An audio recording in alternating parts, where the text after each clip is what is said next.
Hi, everybody. How are you? Happy Thanksgiving. Advance happy Thanksgiving to everybody who is in the US. Hello. Let me say hi to everybody. Let me make my moderator a moderator. How is everyone? Make sure.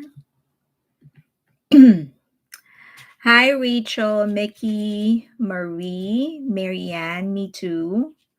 Leah, Serendipity, Crystal, Darren, Leah, Erica, Namhar, Kathleen, Tills, Ice, Soft Soap, HHK, Bang Luna, Erica, Bang Luna, you're up. Pink Crystal, Rhea, Angel Star, and Cindy, Kemoning, BTS Eden, Jennifer, Caribbean, Earl, Juan Mika, I Pablo, Multistan 95, Min V, Lindsay, Angie, Sugar Rush, Sinri, trying to stay up. I appreciate it. I always appreciate you being here. Hi, Eva, Jojo, JR. Good day, everybody. Juliet, hello, miso soup. How are you? Were you? My dog wants to say hi. He wants to say hi early. Come here. He wants to be here very, very early. Come here. Say hi. Hello. Hello. He wants to be the star of the show. Hello. What do you want? I don't know what you want. What do you want? You say hi to everybody. You say hi. He smells good because I showered him yesterday. And then I wasn't able to take him out to fetch today. So he wasn't able to get himself dirty. So he still smells really good. Say hi, baby. Hi. Hello. Hello. Hello. He looks so sweet. He is very sweet. I'm gonna do my live first and then I'll get you here again. Okay. He doesn't want to get out. Yeah, so I for all those who aren't a member of my Patreon, please be a member. So I dropped a new article there. I'm actually going to discuss it in a bit. Yeah, he missed cuddling because I was in the office the entire day, and then we weren't able to play. So he really misses me. Why don't you stay there? And then whenever I tell him to stay there, why don't you stay there? Come on, I'll get you in a bit. This is how he is if he doesn't want to get off me. Cutie there back. You say hi. You say hi to everybody. Say hi. Okay, go there. He doesn't want to get up. Come on, baby. I'll get you later. Okay. All right. Back to business. He's looking at me like I offended him or something. I'll get you in a bit. Okay, so let's get to some things first. How are you? Are you all ready for Thanksgiving? I hope. Okay. You're probably going to see nothing and then you're going to see a white screen. Your turkey. I actually don't eat turkey. I don't eat pork. I don't eat beef. Well, basically, the only meat that I eat would be fish, seafood, and chicken. But I don't eat the rest. So we do it for leftovers. Ah, you don't celebrate Thanksgiving in your country, Multistan. Where are you from? A night shift worker on Thanksgiving. Night shift worker, are you in the healthcare business? Minvi, casual family Thanksgiving here. Or I'm just going to, my mom and I are going to my best friend's house with her. We're going to celebrate Thanksgiving in her family, with her family. I am from Canada, so we already had ours. So happy Thanksgiving to all my happy Thanksgiving. Okay, I am very ready for falling because, as you know, I'm a huge Taka fan. I'm a huge One OK Rock fan, and I've been a fan of them for a really, really long time. But before we get to that, let's celebrate Jin. He is so for Billboard Global, excluding United States, he is number four, and then for global, he is at um number five. So yay. An avalanche. They always are. Also, this is not big hit. This is BTS. This is BTS who just wanted to make sure that we are occupied while they are out working.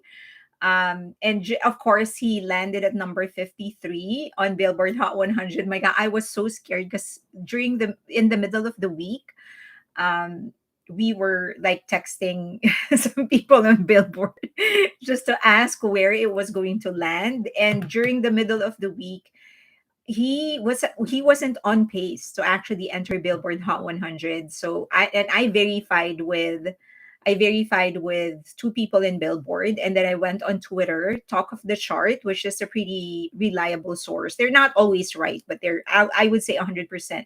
Sorry, I would say 90% accuracy.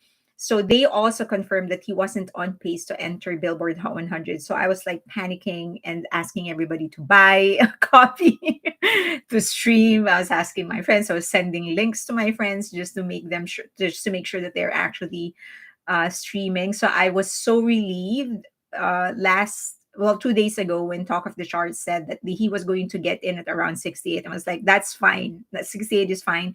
Way better than nothing. But he ended up in 53.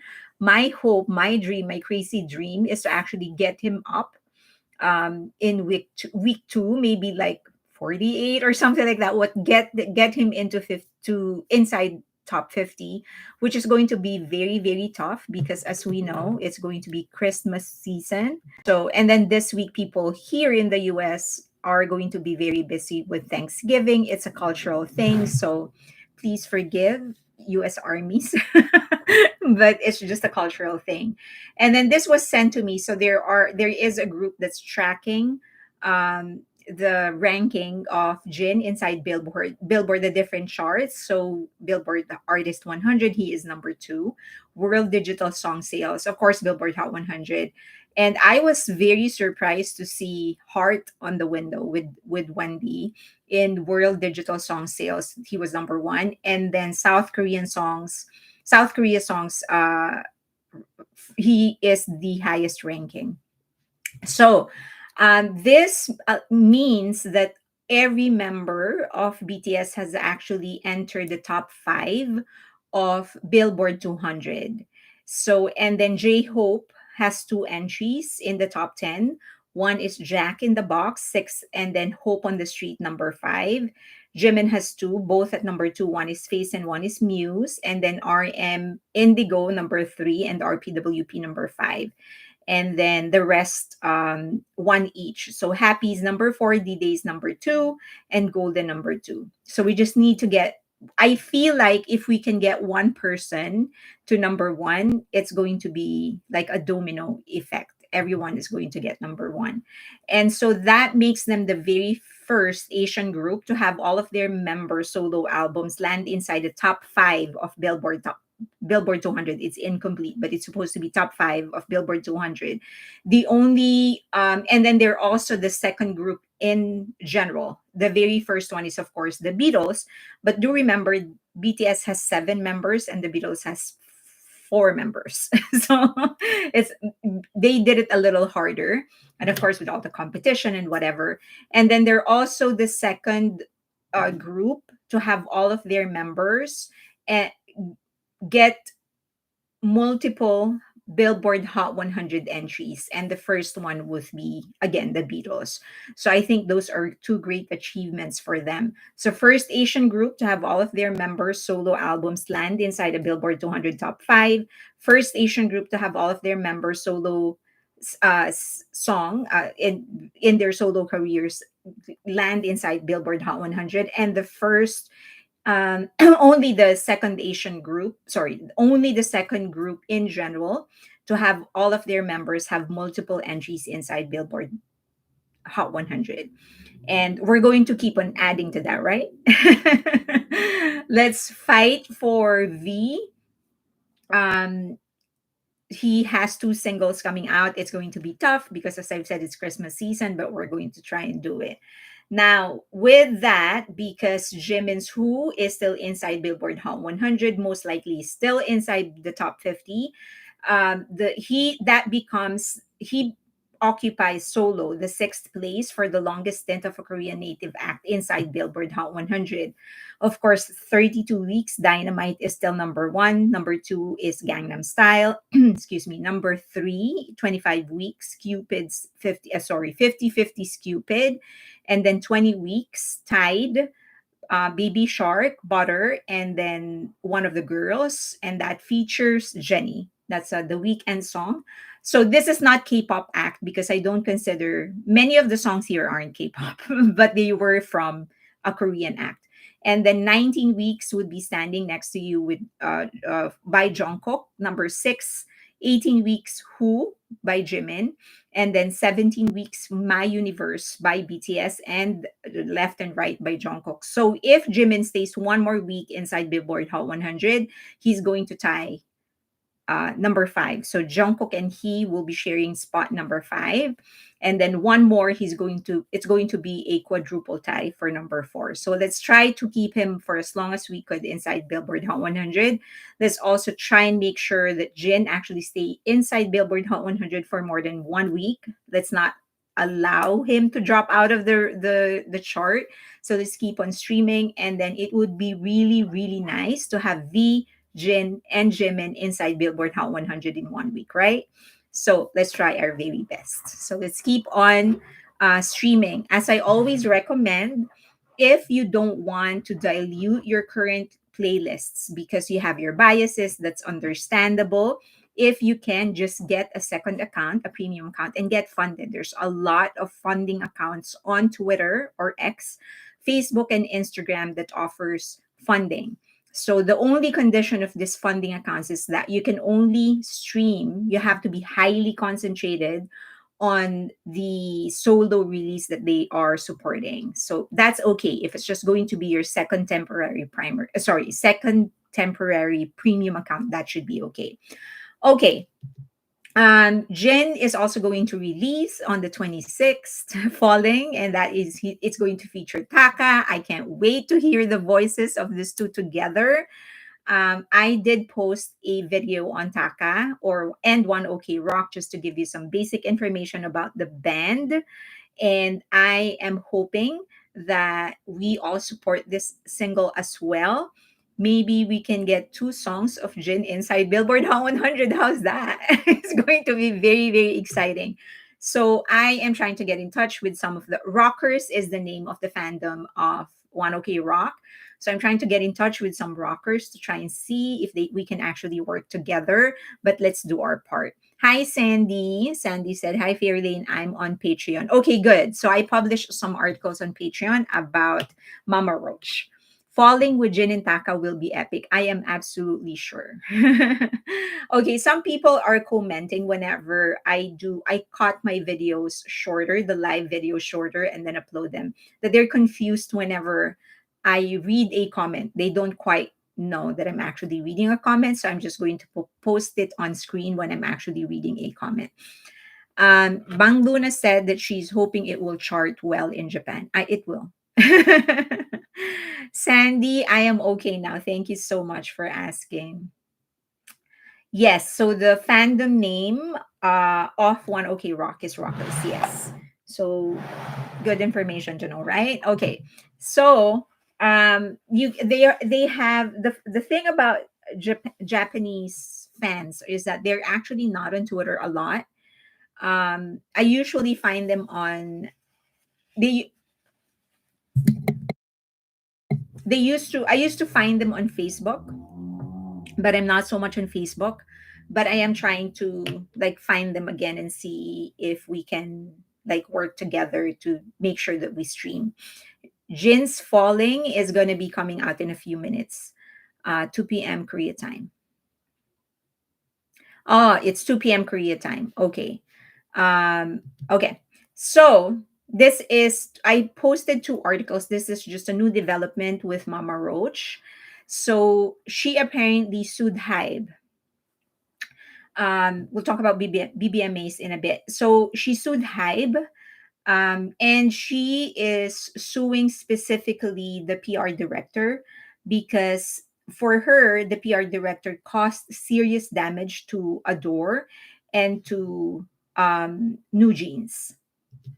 Okay, so the context of the story is that New Jeans' Japanese album actually sold 38,000 copies, but the journalist printed that they sold 1 million copies in Japan. And so Hybe actually tried to correct it because they cannot lie. They're a publicly traded company. They can't lie. And of course, the shareholders and stockholders are going to ask for the accounting of that. So they had to correct it. Now the journalist said that that he was just trying to elevate the brand of New Jeans, but Hybe was trying to block it. Essentially, he's saying that they should have not called for the correction of the wrong information because it's damaging to New Jeans. So that's first update. Second update is that Hybe actually came out with some new evidence, pieces of evidence. And in this, she apparently threatened the media to change their stories or get sued. So Mama Roach is threatening to sue media personalities. So what happened is that when they posted an article about Min Hee Jin or Mama Roach calculating the amount of the contract penalty of New Jeans if they ever leave Hybe, um, when media published a story about that, the PR company and the legal firm that's representing Min Hee Jin wrote these publications and journalists and told them that if you do not take that down, we are going to sue you. So we are waiting for what's going to happen, but that is the latest development in this case. Another development, which I did not put in my slide, is that apparently the uncle of New Jeans, which is Shin Woo Sok, so this is the guy, the director of many of their music videos. Apparently, he is a shareholder of Kakao Entertainment. And so there is a huge possibility that this entire thing, people are entertaining, not huge possibility, the people are entertaining the possibility that Shin Woo-sok, along with Mama Roach and other people, are intentionally trying to sabotage, intentionally helping Mama Roach to try and take Hype down so that their company can lead K-pop internationally and go public. Okay. Um, Liz said, I'm reading a comment. Liz said she was doing so well, but greed does this. Too much greed does this. I do think that some amount of greed, well, maybe not greed. Probably we shouldn't be calling it greed. Maybe some amount of ambition is healthy because you do want somebody that's motivated, that would want to move up. And it's when you're trying to move up the corporate ladder, it is but natural for you to sort of um, offend some people, I guess. You won't always be kind. There are some things that you will be doing that would be considered ruthless by a lot of people. But once you are willing to lie in this magnitude, just to uplift yourself and put other people down, I think that's when it becomes dangerous. I think that's when it becomes becoming ambition and it becomes greed. So you're correct in saying greed does this. You're actually right in that. Um, but if go back, just go back to the basic and actually have an ambition, I think that's healthy. But for her, it's not just ambition. It is really greed with combined with narcissistic tendencies. so so I think it has always been I think it has always been um like the limit, the when you're willing to destroy other people by lying, I think that's when you cross the line, right? I think to a certain degree, especially for athletes, you do want to destroy your competition, but you do it in a level playing field, in the field that you are competing in. But what she's doing, she's just trying to destroy other people just as so for nothing, like for no reason at all, just as so she can promote her own agenda. I think that's when it becomes very dangerous. So there has to be more than just her involved, according to Bio Explorer. I'm pretty sure that there are a lot more people involved. I don't know where she's getting the money that she's using to pay for the PR company, the law firm. Did she take out a loan and she's just counting on the fact that she will be able to exercise her put option and get some funds with her? Or is she that rich? Maybe she's naturally rich. Maybe she has a lot of money already, and so she's not really worried about spending all of this. Because I I mean, I deal with lawyers and lawsuits day in and day out. And so I know how much it costs. So, you know, she's consumed. Okay. So let's go back to her later. Let's talk about some things first. We're going to be talking about Mama. Who watched? Who watched Mama? And Billboard, the announcement of the nominees of Billboard. So you watched Mama. What was your Mickey? What was your favorite moment in Mama? What's your favorite performance, either in the US or Japan? What was your favorite? It was so much fun. It's not a conspiracy anymore. um, Big Bang was your favorite. Well, okay, Bio Explorer said Big Bang was her favorite. Um, Favorite moment of CP is Jimin winning Desang. I think that's all of her. That's my favorite moment, along with Jungkook winning, and also RM&B. TXT performance was so good. I think my favorite performances were G Idol.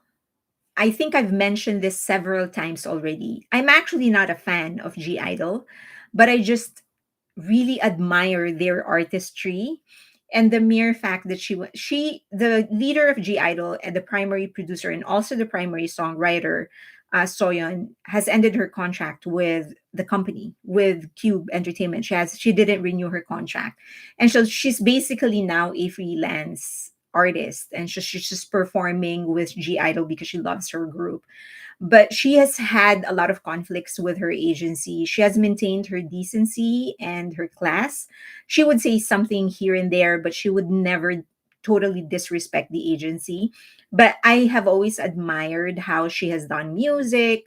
The way it does not appeal to me, but I just respect the substance of everything that she has created. So that I think, and I really love how they perform live. They performed absolutely live with no backtrack. So that would be my favorite performance. Second would be TXT. Third is I'll It. And then, yeah, fourth would be Cat's Eye, I think. um, so Chelsea said that she didn't watch Mama because BTS was not there. You can appreciate the art, according to Bang Luna. You can appreciate the artistry even though it's not your cup. Yeah, yeah. That's why I really respect. I really respect G Idol. I respect Soya and everything that she has done. Um, all the concepts that she has pursued in every comeback, I think is just superior. As I've said, the music does not speak for me to me, but I just really respect the substance that they put in their music. It's not like your common K-pop song with a lot of post language. So, words that don't really mean anything and just catchy beat. She makes sure that there is substance in her music. So I really respect her. Now, What was interesting is that the nominees for Billboard Music Award K-pop category is nothing like the nominees for Mama. Like, it was so funny because for the top global K-pop song, you have Standing Next to You by Jungkook, Who by Jimin, 3D by Jungkook featuring Jack Harlow. You know, I don't like him, but I don't have a choice. I'll It Magnetic, and then Perfect Night for Lesser of M. And the thing is that in Mama, Le Seraphim was actually going to be nominated. They were leading in the stat category in the statistics. They were actually when they were tracking who was going to end up getting nominated based on their criteria.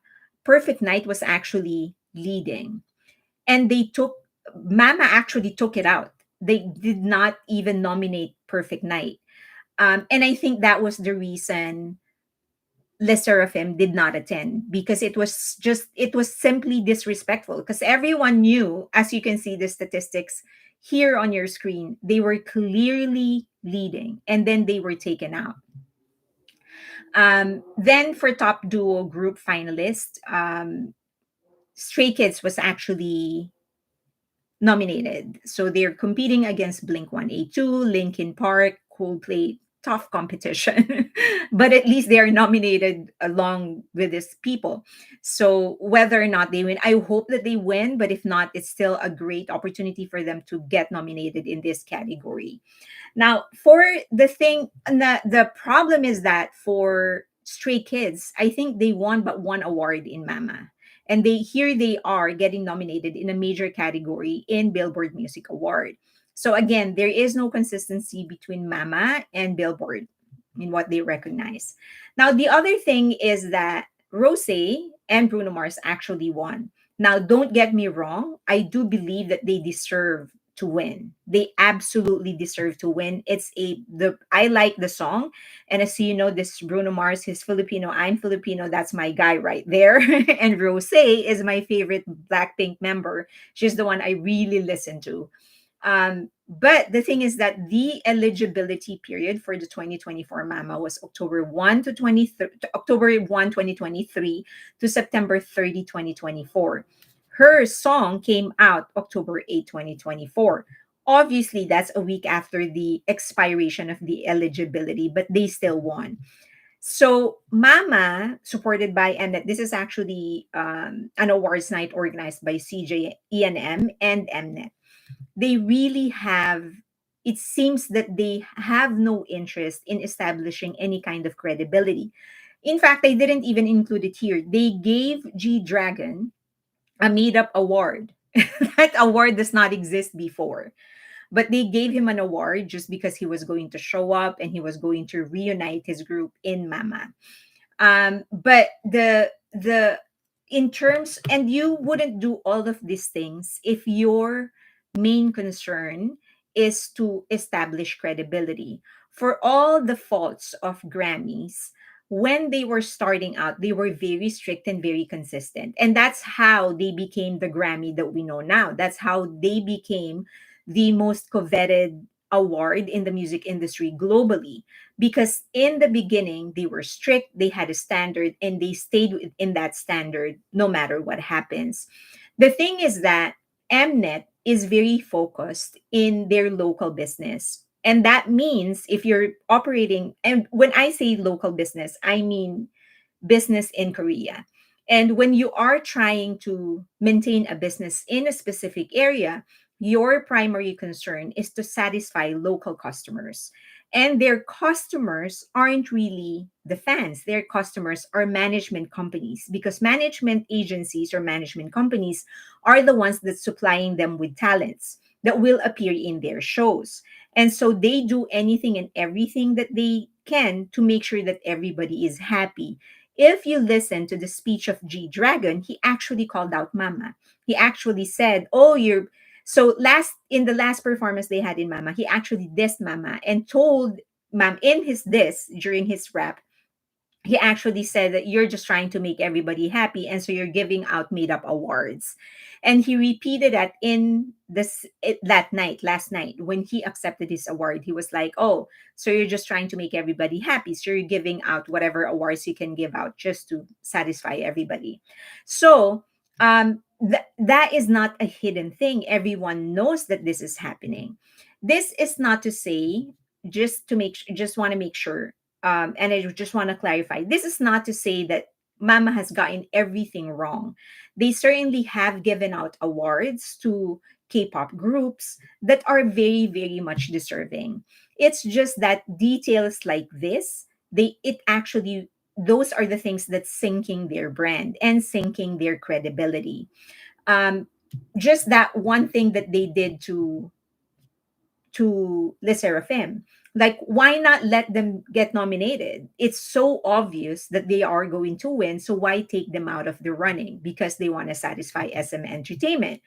Um, Now, this kind of thinking, what they are doing, is very much short term, because they really are just thinking about surviving. They want to make sure that their company will continue making, they will continue getting idols and artists that are represented by SM and other agencies. Now, instead of pushing, the main fault of this entire thing is that instead of pushing for the awareness and growth of Korean or probably even Asian music in the global stage, they're accommodating management agencies.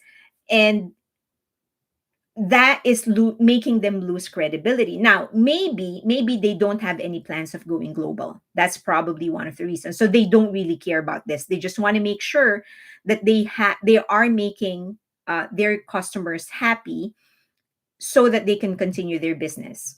So then it is becoming clear that this is going to be a fight between the domestic stars and international stars. So K-pop artists are going to be segregated into two different categories: domestic superstars and international superstars. There are going to be groups that are geared for the global market. Blackpink, for example, it's very obvious that they have always been geared for the global market. Les Seraphim, we are now realizing, has always been designed for the global market.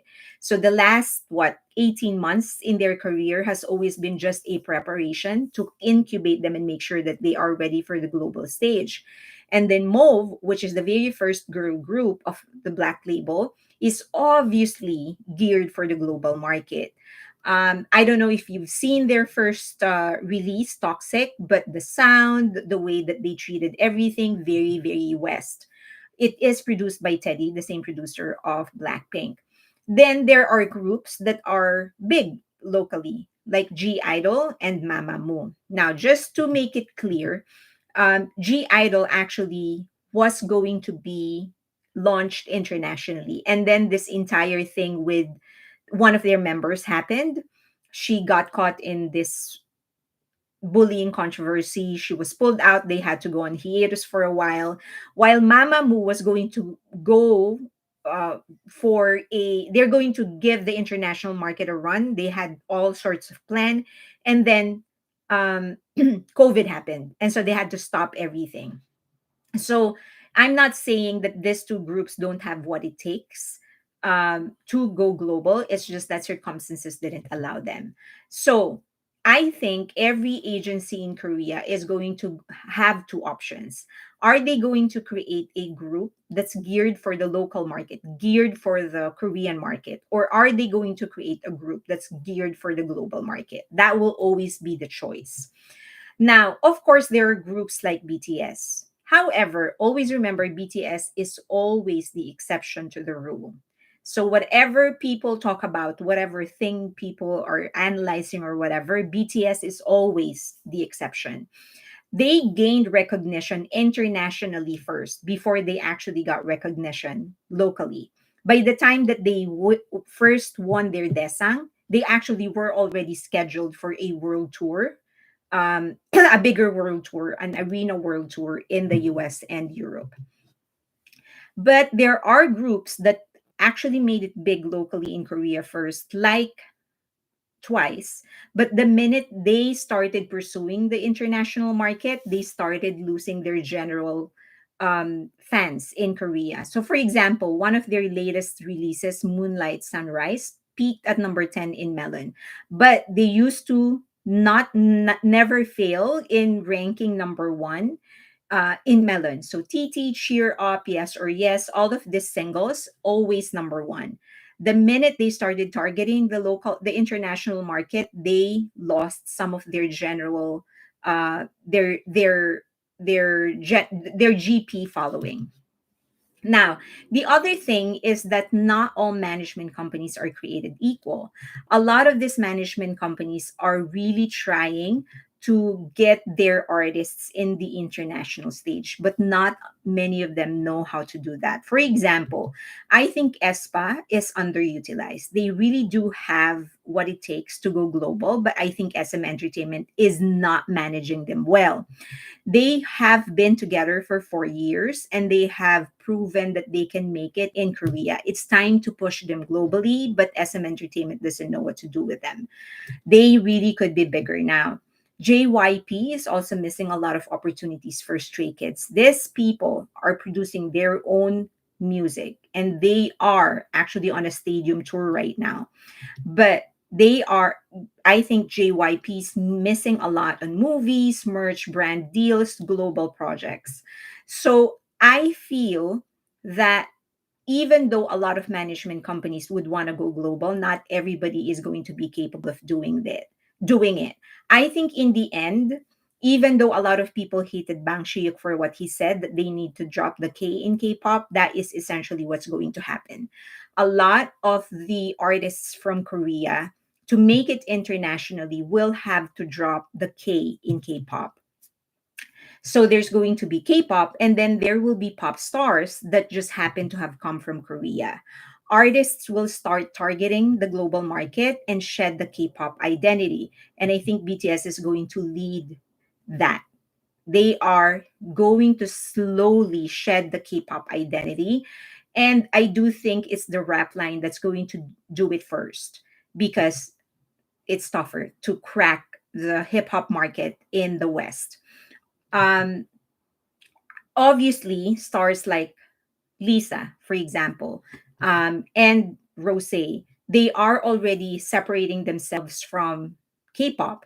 So if everyone is wondering why they're doing what they are doing and why they're doing the things that they're doing, it is because they're trying to separate themselves from the K-pop market and just wants to establish themselves as an artist, a pop star, not a K-pop artist. Now, I think Hybe America is eventually going to start releasing more and more artists that are not K-pop. It's just going to be artists. Like, for example, Cat's Eye. They're just a girl group, not necessarily a K-pop girl group. And then that's going to lead to what we will eventually know as the great artistic segregation of Asia. There's going to be the domestic stars, and then there will be international artists. Now, my question to you is, who else do you think has the raw talent to make it internationally? Never mind their agency, just the raw talent. And now, second question is, do you think do you think I'm right, or do you disagree that eventually there will be a segregation? There will be people that will just be known in Korea in the domestic market and they're going to be domestic stars, and there will be artists that will be specifically designed to go global. Apathy is very catchy and kind of annoying in my opinion. Okay, that's Leia, according to Leia. Um, Multistan 95 said, I remember when EXO could be popular globally, SM was most focused on China instead. Yeah, I think not. I think it wasn't until BTS made it that people in Korea, like management companies, that's when they realize, oh, they can actually go global. Like, I think up until that point, people were just really thinking about Asia, Japan, China, because those are two big markets. And they weren't really thinking about the US until BTS did it. And everyone just felt like they can actually do it. And I do think that they're right. They can do it. It's just, but they do need some process on how they can actually get inside the global market. Because remember, JYP first tried when Wonder Girls went inside Billboard Hot 100. He actually relocated himself. JYP relocated himself with Bang Shihyuk to the US to try and establish JYP there. He failed, partly because of the economy as well. But a lot of it really did, it came down to his ability as a businessman to try and adjust. Because remember, the same thing happened to BTS and to Bang Shihyuk. They were at the cusp of the biggest tour they will ever have, and then COVID happened. But Bang Shihyuk and BTS were able to adjust to it. They were able to think of a strategy on how to continue their career. JYP wasn't able to do it. Now, granted, of course, a lot of the things that Bang Shihyuk did and BTS did came from what they have learned from history. But still, he could have adjusted and he just failed to adjust at that time. That is why Eva said that is why BTS paved the way and succeeded. It doesn't have mind spasm said it doesn't have to be that way. Um, but if people want to force a choice, they will leave. Okay, wait, I'm missing something. You're in the middle of your conversation. Um, Bang Luna said the international fans were happy keeping K-pop as their own little niche. So you're saying that many of the K-pop fans, international K-pop fans, didn't bother helping their favorite group to go global, which as now we know is the exact opposite of what armies did, because what armies did is to share, right? We translated the songs, we translated the interviews. Is that your point? Mickey said Jay hope too he can be super successful if he is better in English. South America loves J Hope so much. I agree. I agree. But I also think that one of the major adjustments that J Hope has to make is to make his lyrics when he's writing his rhymes, he has to adjust to the global sensibility. He has the tendency because he's so poetic. He's actually very, very poetic when when he writes, but he is locally poetic. So there's a lot in his lyrics that you won't understand unless you are a local, a Korean local. So he needs to make that adjustment to make his lyrics more relatable to the international market. But that is not true when he writes songs. Just like, for example, Chicken Noodle Soup, CNS. That's just very global. It's not so ingrained in the Korean culture. But when he raps, that's his tendency. YG tried to make, according to Chelsea Sen, YG tried to make Big Bang go global, but they didn't get as big as BTS. YG tried to, I would agree with that. They tried to make them go global. The main problem, I think, is um, I think the main problem was YG didn't know how to manage them. He failed on with so many artists. So he tried with CL. He tried with Big Bang. He tried with CL. That's why he actually sent CL to the US alone. And I don't know if you know this, but Scooter Braun actually signed CL. I don't know if you guys know that. So Scooter Braun signed CL. He saw the potential of CL. And as far as I remember in one of the interviews, the problem was that YG refuses to let go of control. And of course, a manager like Scooter Braun would want total control over the artist so that he can do whatever it is that you needs to do in order to market the artist. But apparently YG refuses to let go of control, so nothing happened. Um, she debuted three times, like she released three songs.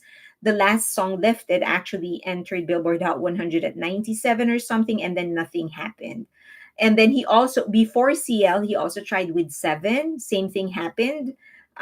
Seven was here, nothing was happening until he had to go. I mean, he was big in Korea. So basically, he spoiled the career of Seven for a chance at going global. Nothing happened. He so he partially succeeded with with Blackpink, but then also a huge part of that is timing, because BTS was going big, and there's always the tendency for the market to want to look for a competition, and Blackpink was that.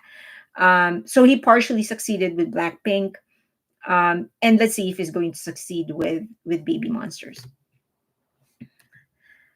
They need the resources to be able to go global outside of Korea. Bang PD learned from that experience. I believe so. I think a lot, many, it influenced him on how he actually makes business decision. His experience with JYP.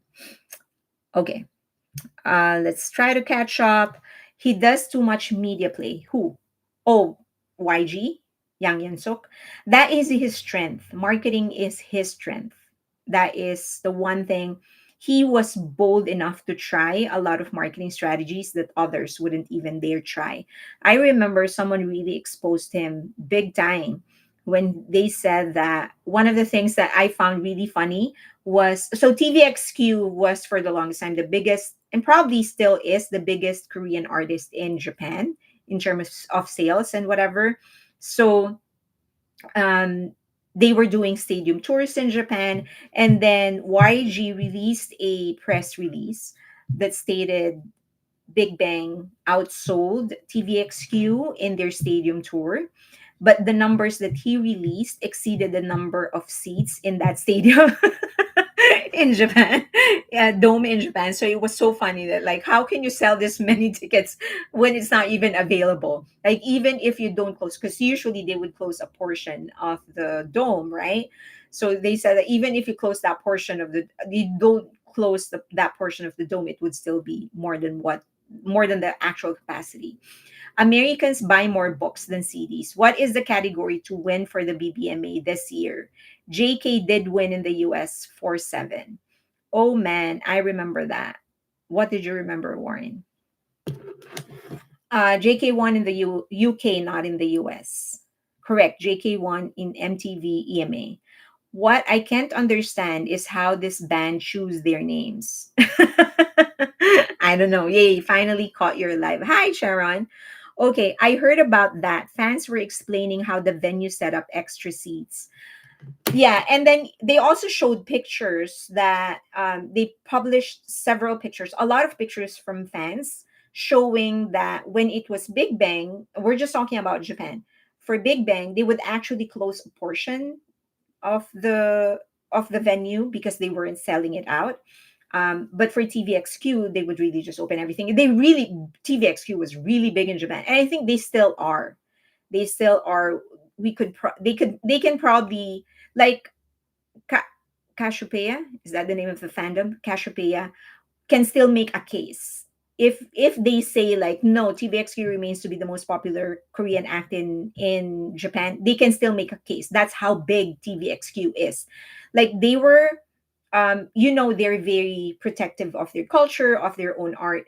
So in their big festivals or big concerts, it would always be a Japanese act that would actually be the final act, the final performer. But when it is TVXQ and TVXQ is there, they would be the final act. That's how big they were. How big they were. And they were actually neck and neck with this boy band in Japan. So they are they're really big.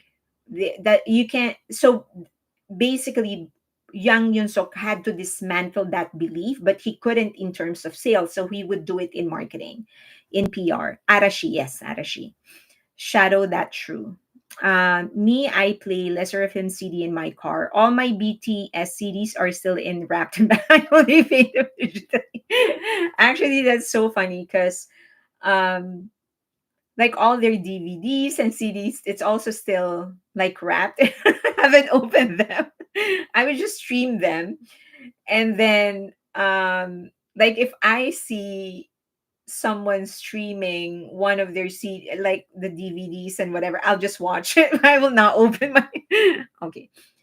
Blackpink, Blackpink doing solos. What is Arashi? Arashi is arguably the biggest boy band ever in Japan. They are now in hiatus. They said they haven't broken up, but they have decided to take a rest. They haven't really mentioned when they're going to reunite.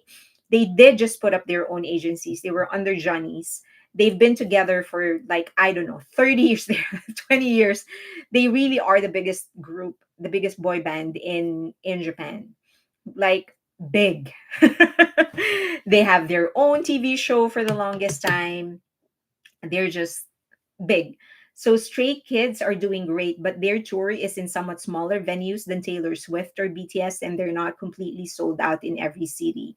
Correct. So I also want to clarify that there's a lot of, I feel, armies, or at least people who are claiming to be armies, who are so vile on Twitter, and they're so vile towards Stray Kids. Okay, so I want to explain what happened in the Philippines.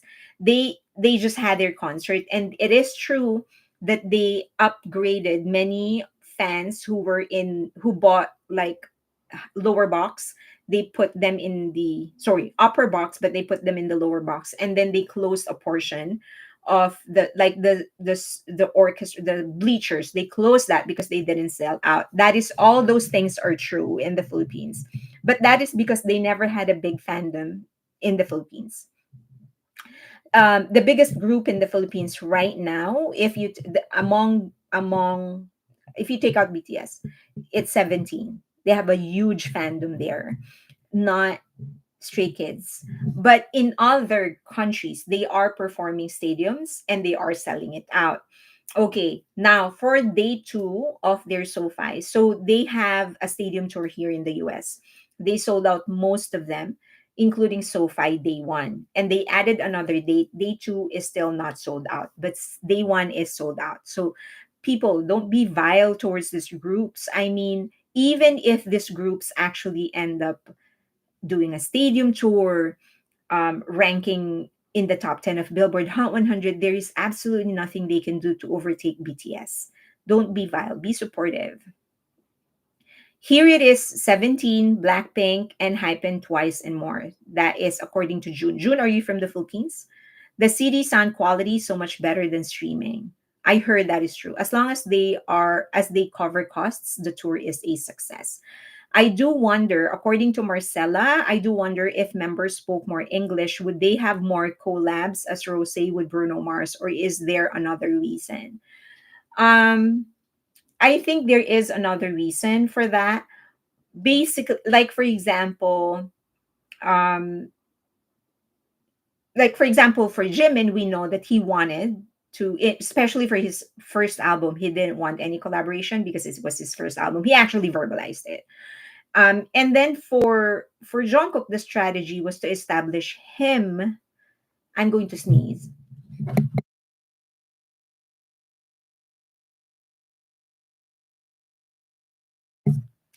The objective was to establish him as a global artist. So that was the strategy. So it was partially intentional that they did not get big collaborators because they don't want, thank you, they don't want people to, they don't want him to be an artist, to be they don't want him to be known as the artist who became big because of collaborations.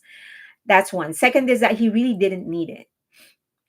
I think you already know that it took Lady Gaga and Bruno Mars in one song to take down one of his records. That is how big he is. So he really doesn't need any collaborator. If the one hindrance in their solo career is their military enlistment, and nobody can do anything about that. That is just something they had to do. But had they been given the time to actually do promotions properly with enough time, oh man, oh man, all these collaborations, that they won't be able to do anything with that. So I think they will be able to really maximize their potential, or really explore their potential as solo artists after their comeback. So I think, this is just my guess, I think what they're going to do is come back, release an album, do a world tour as a group, and then do their own thing again. And I think that's the only time they will really be able to maximize their potential, really explore their artistry, and see how far they could really go. I don't think it has anything to do with English, because everyone knows that they can sing in English. So if they're given lyrics in English, they'll be able to sing it. Uh, this interview have a yes, interviews really can play a part on that. It's not anymore a big hindrance as it used to be. But because they are so articulate, I think had just they just been better at English, they probably would be getting more press. They'll be getting more interviews because they're just so articulate. Like they are one of the best interviewees you can actually ask for because they're just so articulate. RM likes to collab with indie artists. Correct. He doesn't really like collabing with like just any artist.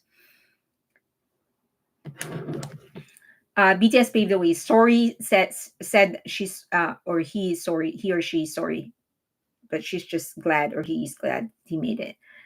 Japanese Falling is out now. You want to listen to it? Why don't I finish this and then we will listen to it, or maybe you can listen to it now. You want to listen to it? Jin Falling. Does it have an music video?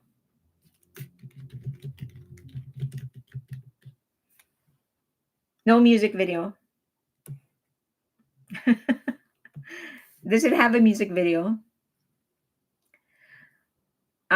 Sandy said, correct me if I'm wrong, but I feel like SKD is doing a marathon to have the title of the most number one, surpassing BTS. Too much comeback. I'm sure next they will have 100 comeback.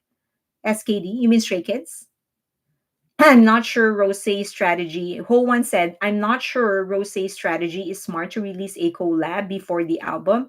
She might think she gets more fans, but it's a lot of pressure now. She did get some traction. That I'm pretty sure that she got some traction because of her collaboration with Bruno Mars. She of the four, she was actually trending in terms of streams and sales. She wasn't the best.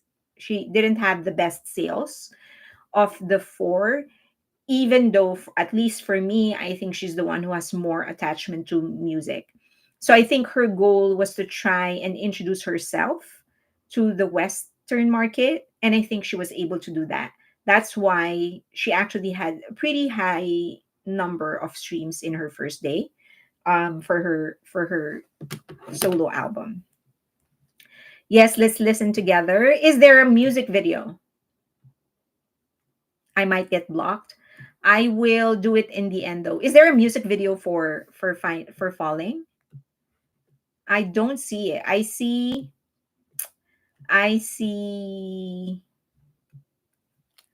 I just see it's not this is not what I see is not a music video. It's just audio. There is no music video. I wouldn't risk it. There is none. Okay, there is no. Okay, I'll do it at the end of the video. So every live, at every end of the live, I'll do two things or one thing. I'll recommend the new artist to you guys, just so something that might interest you. Last week, I introduced Arashwana, and I think some of you actually liked his music. So I'll introduce somebody new today. Okay, let's continue with the next topic. You have been streaming. Chelsea Sen said, I have been streaming Happy album on YouTube and Spotify. Okay, let's see.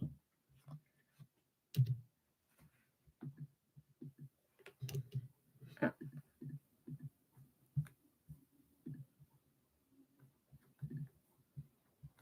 I'm trying to make it move. Sorry.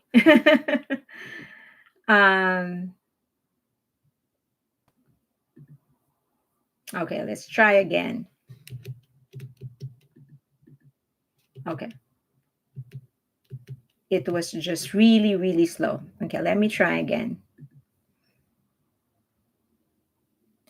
So Miki said, I do think another level will be an MV. Okay. So this is actually kind of connected with what I was saying earlier. I think BTS is creating an entirely new industry. I think one of the biggest hurdles they will encounter is that they will forever be an outsider in the Hollywood industry. It's an incredibly cliquish industry. You have to kiss a lot of hole in order to make it. And I don't think that's the kind of game that they kind of want to play. And so I think it's going to be, it was actually Scooter Braun who said it, that Bang Shiuk is trying to create an entirely different agency rather than, or sorry, an entirely different industry rather than joining the Hollywood industry. And I think that is what BTS is going to end up creating industry altogether. So if let's pull back a little bit, some of the biggest acts ever, like Michael Jackson, not just the biggest act in terms of sales, but like in terms of influence, they really changed how pop music was running basically globally. But their branding has always been as musicians. That's who they are. Like they are musicians, period. And so anything that they sell is always connected to their music. There are some who actually successfully crossed over from music to movies, but it's still performance that they are selling. It's still their talent that they are selling. Now, other artists actually started expanding to other merchandise or other products. One of the most successful is Rihanna. Her partnership with Fendi actually made her a billionaire. A lot of people are saying that she doesn't want to do music anymore because she's so rich because of her partnership with the brand. That's basically what made her become rich. And I don't know if you know this, but Jessica Simpson actually built her billion-dollar business on merchandise as well, fashion brands. So hers is not an exclusive brand, it's not expensive, but it's in every store in the US. It's affordable and actually good quality. And so they are um she actually became the first billionaire to have a celebrity billionaire to have her own line. A celebrity who has her own line who became a billionaire because of it. So a lot of people are very surprised with what she was able to do. But that is just my, am I freezing? Am I buffering?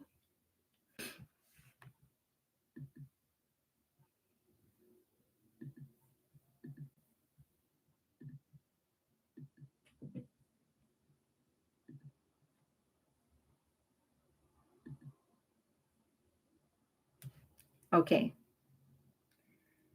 I'm not buffering.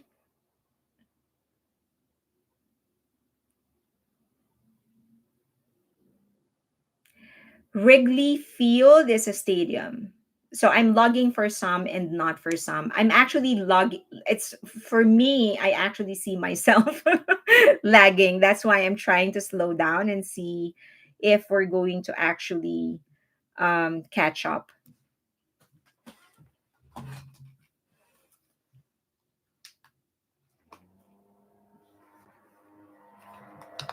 Okay, let's see.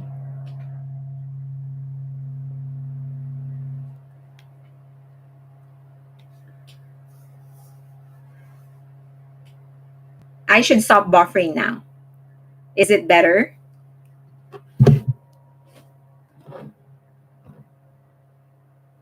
Okay, so going back, I think I'm fine now. Maybe I'm lagging, but not as bad as it was. So we should be fine. I hope that you are. So, okay, you think it's okay. Okay, so Jessica Simpson actually launched a billion-dollar brand. And she is probably one of the first celebrities to have her own line, and this is her own line. She didn't do a partnership with any other brand. This is her own line, and it became a billion-dollar brand. Okay. Is the shaman, am I being shaman? Maybe. Okay, I'm lagging a little bit, so give me some time so that you can see what's on my screen.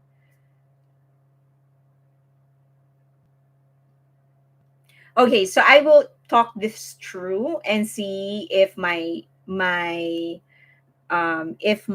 okay, one second. Do you hear the fan?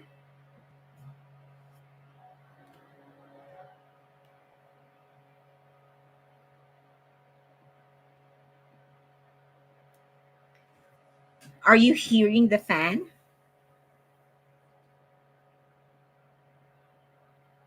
I hope it doesn't distract you too much.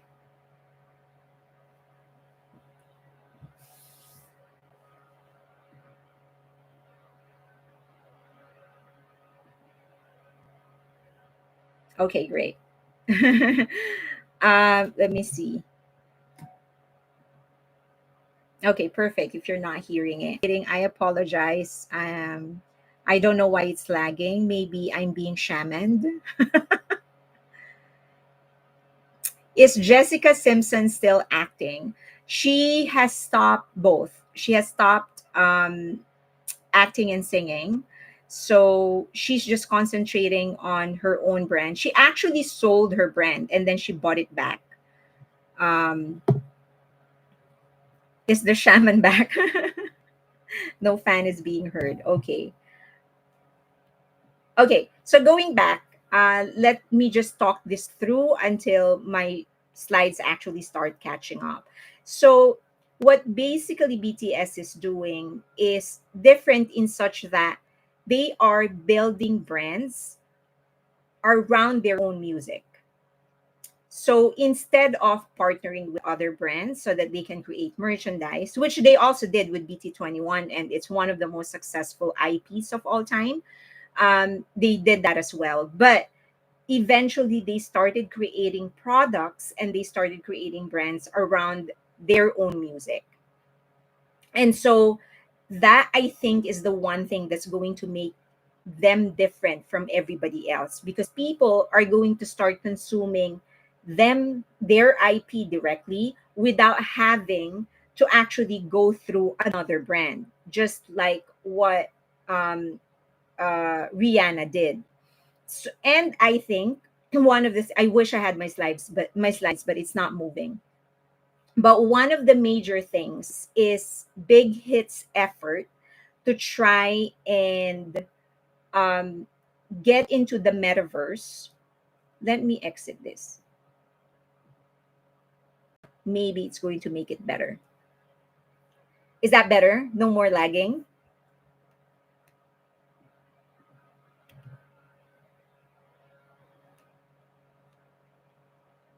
Is this better now? No more lagging?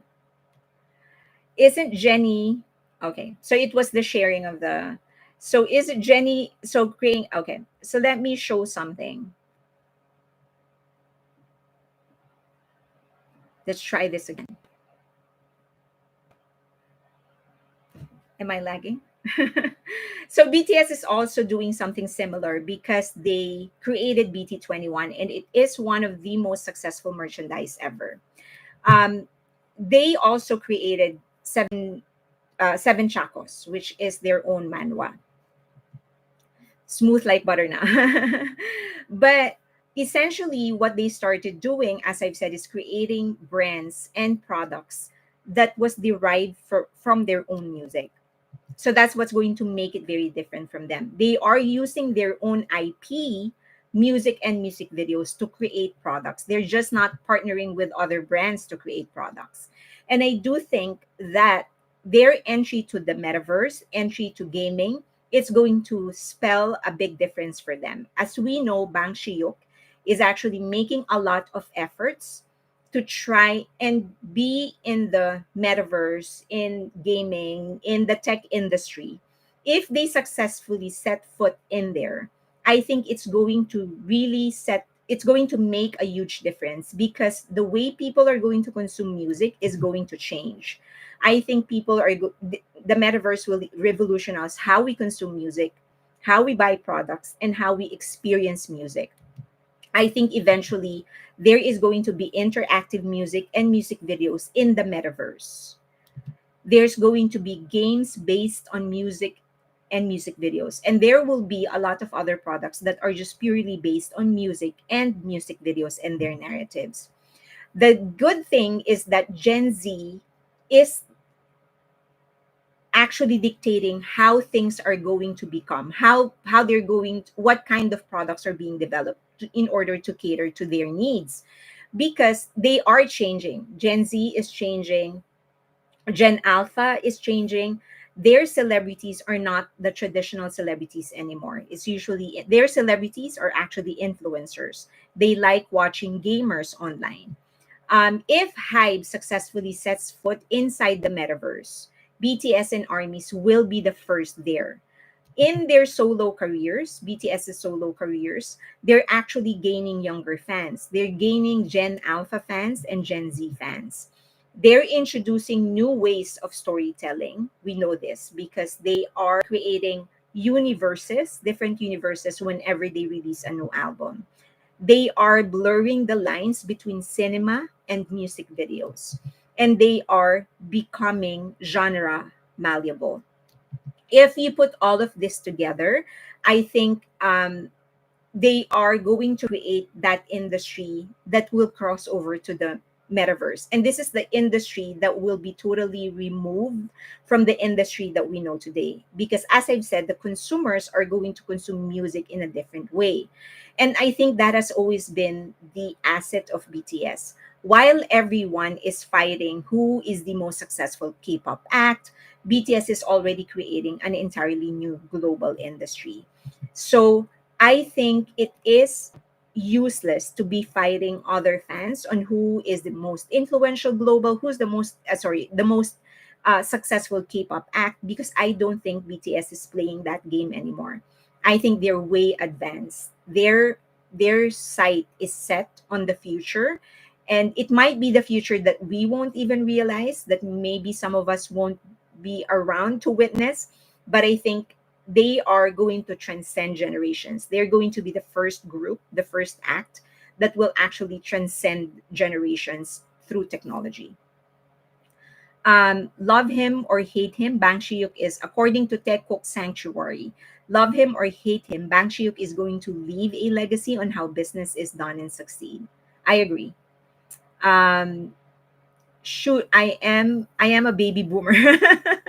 Lollapalooza Chicago was great. I think I'm too old, 45 years old, because I don't understand anything about the metaverse.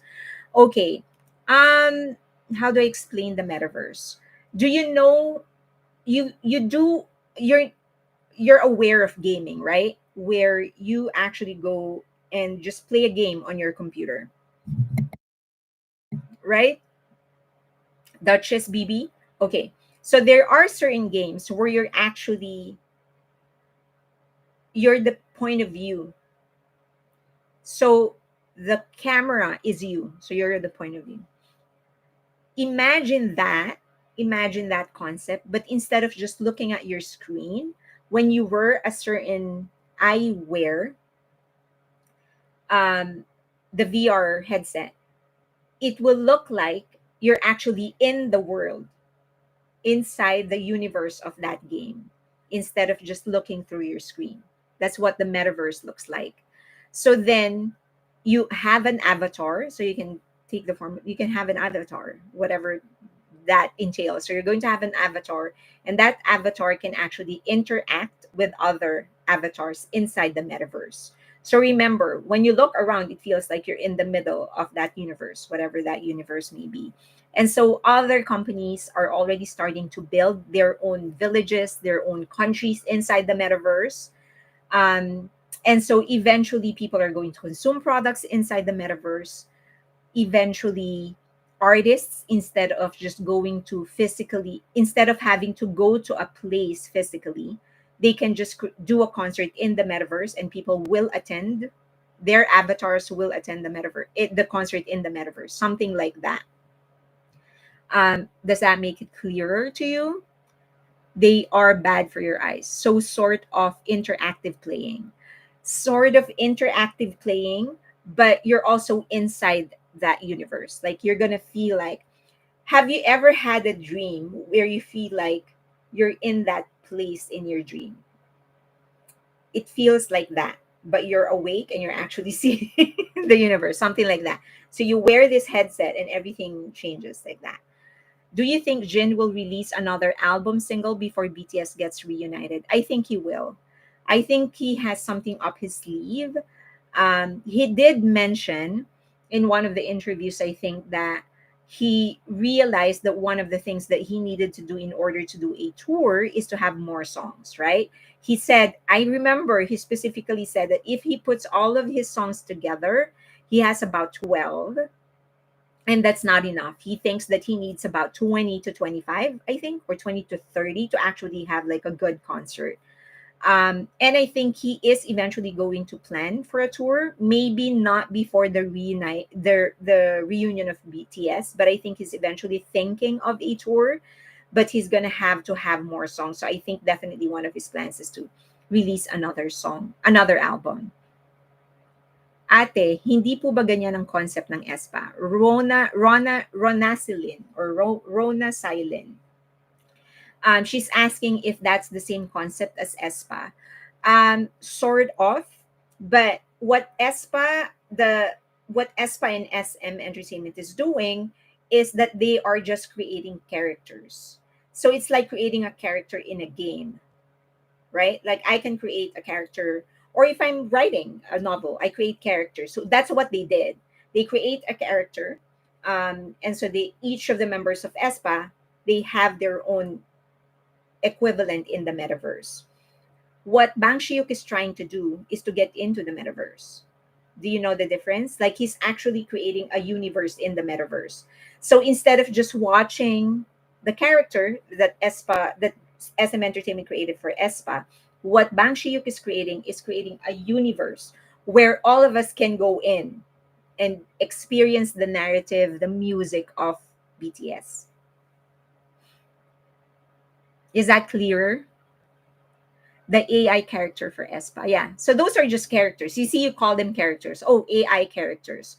What Bangshuk is doing and BTS are doing, what Bangshuk and BTS are doing, is that they are creating this universe inside the metaverse so that we can all participate. We can all go into that universe and experience their narrative, their stories, the BT21 characters, meet the avatars of Jin, Jimin, the whole of BTS and other hype artists. That's what I do at the mall. Okay, got it. I feel like XG is moving that direction too with the last album. XG is so good. They are so underrated. Thank you for the explanation. Anytime, Chelsea. Nope, that doesn't sound enjoyable. Reese, one of the things that I realized is that a lot of the things that young people are into, we just don't get. Like when I think what was that app? It was Musically, I think. Like for a time, that app actually became viral. A lot of young people were so into it. I don't understand why they were so into that app, but they were so into it. uh, when when Snapchat first became popular, I also didn't get it because why would I want to reveal my location whenever I post? TikTok, I still don't get. I understand the concept of temporary posts, like it goes away after several days or several hours, but I still don't get how I can get substantial information in a 1 minute video. How do I trust somebody if all I see are a 1 minute video of this person? Like all of those concepts I don't get. That's why I'm not in TikTok. But I guess that's just how young people are. And that is why a lot of people were so against the metaverse when Bang Shiyuk mentioned it. Like NFTs, they were so against it. But the truth is that this is just where the technology is going. Like we don't even have a choice about it. It's just gonna happen. So we can do it the same thing we did for social media, where we everyone was trying to reject it. until it just happened and it was out of our control, or try to just adjust to it so that we can control the technology rather than technology controlling us. I saw today Facebook uses Meta. Yes, they use Meta. TikTok is useless for me. I just don't understand. Like a lot of people, I just don't. I guess I get it. I'm just not into it. I guess it's a better explanation. People will pay to enter their metaverse world. It's not free or cheap. Correct. It's not. It's not free or it's not cheap. There will be like venues, I guess, or locations in the metaverse that will be free. But for you to experience anything substantial, like anything that is free will just be a teaser. If you want to experience something substantial, you're gonna have to pay. So the same, well, if you want to go to a movie, for example, the the trailer is free. You can see the trailer everywhere. But if you want to watch the entire movie, you're gonna have to pay. So it's the same thing in the metaverse. If you want to go to the concert of BTS in the metaverse, you're gonna have to pay. If you want to have a one-on-one experience with with BT21, you're gonna have to pay. The metaverse is going to be 10 times worse than social media. 10 times worse or 10 times good, depending on how you're going to be using it. What I always say about technology is the only way for you to control it if you're not scared or angry at it. If you're just outright angry at it, if you're scared of it, then you will not be able to control it, right? Because you won't have enough presence of mind to actually understand the technology and see how you're going to work, how you're going to use it for your benefit. So, my advice is if something comes up, study it. Like, okay, this technology was created by a human being. It's not going to control us. It sounds like a parallel world according to Jazzy. Yeah, something like that.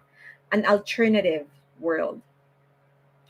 One advantage, for example, one advantage of the metaverse that I'm seeing, and that we actually want to harness and want to start, is making education more interactive. So, for example, depending on where you are, but for example, in the US, imagine actually seeing our forefathers signing the Declaration of Independence.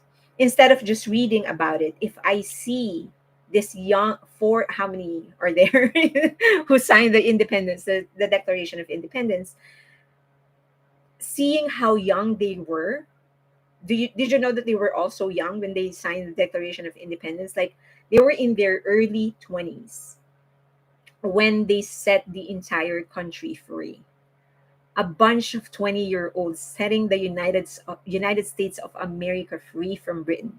Imagine actually being in the same room when they were signing the Declaration of Independence. Isn't that going to make you more enticed to learn more about your history? And I guess it's the same thing for the Philippines. Imagine watching Jose Rizal, the national hero of the Philippines, writing that book that actually inspired revolutionaries to revolutionize against to launch a revolution against the Spaniards. We were colonized by the Spaniards for 300 years. All of those things, um, you can now be in the midst of instead of just reading it. And if you're a lover of mythology, for example, I'm a lover of mythology. I want to have a conversation with Zeus. Why not? I want to have a conversation with Aphrodite or Hades. I want to do all of those things. I think it's going to make learning more enjoyable.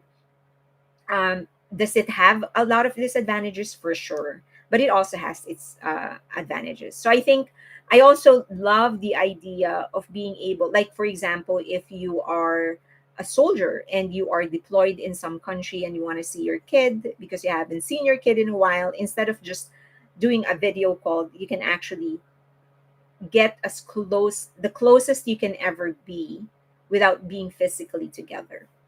Zeus would like hit on you, but hit me maybe. What the hell are you doing here? You talk too much. Shut up. Jin wants to talk to Dragon King of the Sea. The metaverse sounds like a cold, devoid of emotions for the future. If you make it that way, if you make it that way, I guess. Well, I guess you're right in that it's a technology. It doesn't have a soul. It doesn't have its own consciousness, at least not right now. So it is what we make it. Essentially, we as people, it is what we make it. So if we move away from it, if we want to demonize it, then it's going to be a demon. But essentially, it's up to us what it's going to be. People said these things about TV. They said these things about the radio too. And look at what it's doing right now. We can adjust and get positives from it. That is what I think. I think it's all up to us, no matter what the technology is. Um, just because, and another thing that you should avoid is just listening to one side of the story. Like, I remember when NFTs first came around, like, people were like, this is, you're wasting technology and whatever. And I'm like, do you actually understand what an NFT is? Just because all you see is graphic art doesn't mean that's all what NFT is. So whenever you hear something like that, take a pause. I always say this: I will not allow anybody to think for me. That I will not do. As never mind as a woman, but just as a person, I'm not going to allow anybody to think for me. I will make my own conclusion.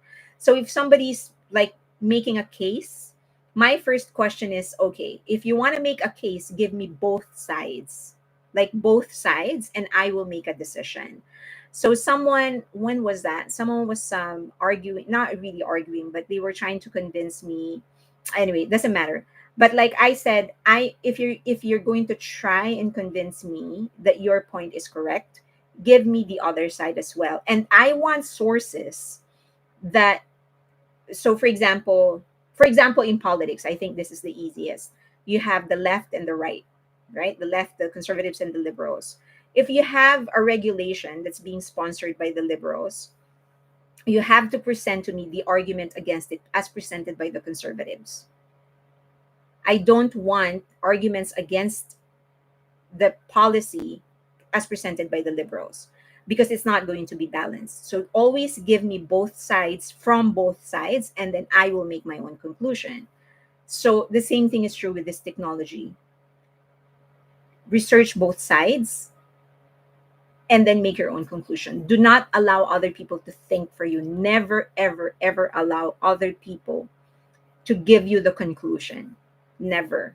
If somebody's trying to convince you to do or say or think one thing, your first question is, no, I am not going to just agree with you. You're going to have to give me both sides, or at the very least, you're going to leave me alone and allow me to research for both sides, and then I will make my own conclusion. Because really, it's the only thing that you have. Your brain, your thought process is the only thing that you have. Don't give it up. I'm a liberal progressive. In many, I don't talk politics, by the way. It was just an example that I used. I'm with you on that, Ate. I decide for myself and set my own opinions and conclusions. Right. You should. You should. Don't allow anybody to think for you. Never. Like, if somebody tells you, no, this is bad or this is good or whatever, okay, if that's what you think, I respect it, but I'm going to make my own conclusion. You should medical records first. NFT cryptocurrency is not it for me to compare. It's like watching BTS on TV versus being at a concert in person. Digital is less fun and less real. Oh, definitely. I think the one thing that it might sound odd, but I think the one thing that the metaverse is going to do for everybody is to actually make us all realize the importance of personal connection, like physical personal connection. Once everybody is so ingrained in that world, we will realize the importance of actually being able to physically touch people. That, I think it's going to highlight the importance of that. Um, so yeah, I think the metaverse is an alternative world, but it is not the world. It's not meant to replace the world that we have right now. It's meant to supplement it. As I've said, if you're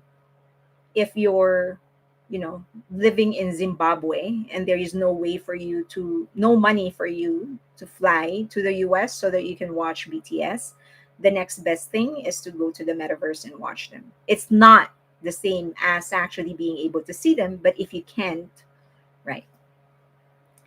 Condemnation without investigation is the height of ignorance. We have brains. Let's use them. Yes, I totally, totally agree. I totally agree. However, in my channel, you're free to express what you think. Like, for example, if there's a certain issue and you want to present your side, go ahead. Just make sure that you don't insist. Like, if somebody disagrees with you, don't call them names. Don't assume that they are stupid or that they are bad just because they agree with you. I will not tolerate that.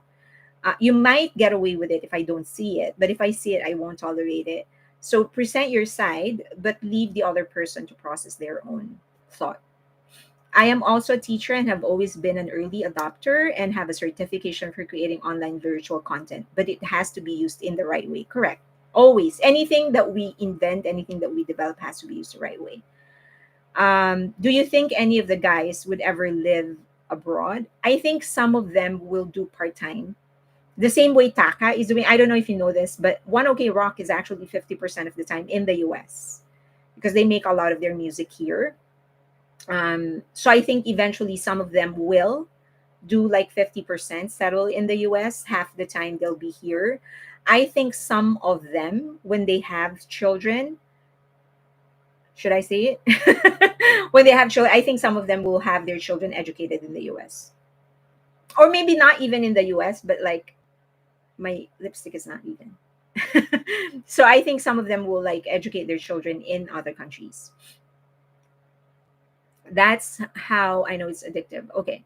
Um, by the way, never been to a concert and love watching BTS on TV. Okay. Um, I think a lot of UK artists split time between the UK and the US, according to Sugar Rush. Yeah. Hobie is already trying to get used to it. I hope he continues to live in my area whenever he's in it for me to see him all the time. Jungkook just might consider a career abroad. I think he that's where he's headed, Pink Crystal. I think he's definitely Jungkook is definitely headed towards that direction. He's going to love the concept. Okay, we are an hour and a half. I will go live Wednesday night. I know that some of you will be very busy with your preparation for Thanksgiving, but I'm gonna go live nonetheless. And I might be able to do my insomnia live probably Friday night. Doesn't P Dog have a place in LA? I can't answer that question. That is his life. um, okay, so unless he talks about it, so I can, and I also don't know them personally. By the way, I just want to make it clear. I don't know them personally. I have no connection whatsoever, directly or remotely, to anybody in BTS or their team. Okay, I just so happened that I live in like close to Koreatown, and when they come here, when Koreans come here, it's natural for them to go to Koreatown, right? Because that's their place. That's where they're going to get their food and their groceries and whatever. So that's how I end up seeing them, but it doesn't mean that I have any direct connection with them. So I thought P Dog has age. I think I think a Big Hit actually responded to that, and they said that they cannot confirm nor deny because it's a personal matter. So let's leave it at that. Happy Thanksgiving to all of you. I know that Hybe is also located in LA, Santa Monica. They have an office in Santa Monica. That is the same office as, that is public information, by the way. So I don't have to hide that. It's the same office as Ithaca had before they were bought out by Hybe. By the way, you sound great. Glad that you're recovering. Oh, thank you, Happy Stan. What's the insomnia night? I'm just gonna go live for like until 3 a.m. just do whatever it is that we all want to do, but like whatever I want to do. So I will probably start like maybe I don't know what time. I'll probably start early and then I'll just go on until whatever, and I'll like do whatever. I have no set agenda. Like if there's anything you want me to watch, I'll just watch it. If there's anything that you want to talk about, maybe there will be time when we're just watching and not really talking. Something like that. But Insomnia Live. So I'll probably do that Friday, maybe. Bye, Sandy. Do you think Hybe, Somu, and B Lift will win lawsuits again against MHJ? In all honesty, I think they're going to win, but MHJ, but Mama Roach is going to gain some as well. I think she will be given some sort of, I don't know. It's not going to be a 100% victory, but it's going to be a victory.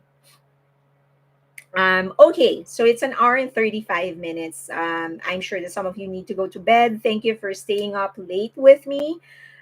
If you want me to cover any topic in the next live, just let me know. Get in touch with me on Instagram or Twitter, and let's listen to the song "Falling." How's that?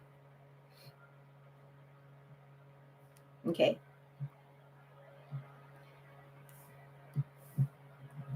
Yes, Raylene. So Hobie, but she run.